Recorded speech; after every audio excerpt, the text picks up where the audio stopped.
Well, the outer eye wall of Hurricane Francine is already making its way on shore in southern Louisiana along the coast, and the storm has actually been upgraded to a Category 2. Now, it has had some last-minute strengthening, but the eye is literally on the coast right now, so a technical landfall is going to happen within the next few hours.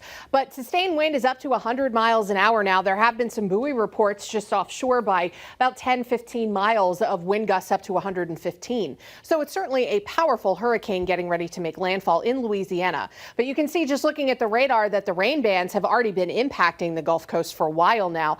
And now the worst of it is being felt across central and southern Louisiana. That's where the worst of the thunderstorm activity is, the most intense wind is, storm surge, rip currents. I mean, all of that is a big issue all along the Mississippi and Alabama coastline as well. Now, over the next several days, this thing is going to lose steam, but travel northward into the Tennessee Valley and just kind of fall apart. But all of the southeast is going to be dealing with unsettled conditions the next several days. Looking at the current radar loop, you can see now some flash flood warnings ongoing with this big band of intense rain and thunderstorm activity happening. Not really seeing a whole lot of tornado warnings with this system, so that's good news for the Gulf Coast. But the rain and the wind certainly impactful. And this right here, this big hole, is the actual eye of the storm. That's the center part of the low pressure. So the low itself is going to continue making its way onshore over the next few hours. Wind gusts will, be damaging, of course, as it is with almost every tropical system. And wind will ease as the storm loses strength, but it's still going to be producing a lot of unsettled weather for the deep south for the next several days. And in fact, there's another disturbance off the South Carolina coast, and that could become a tropical system too, something we'll have to keep an eye on for later next week.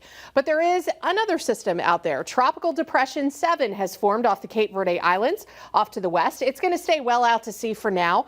It's something that could potentially become an issue for the Caribbean or the U.S. as we head toward next week, but it's still very, very far out there. It's very possible it stays a fish storm and just kind of fizzles out too. Now, the tropical outlook showing two more areas of concern, but low probabilities of development out in the Atlantic. And then we also have this area that's off the Carolina coast, which has only a 30% probability of development over the next 7 days. But just because it doesn't become a technical tropical system doesn't mean it won't produce heavy rainfall for somewhere on the East Coast. So it's still something we'll have to watch. Temperatures are the big story for us. Back to the upper 70s today after another chilly morning. Dry air still in place. High pressure is almost directly overhead.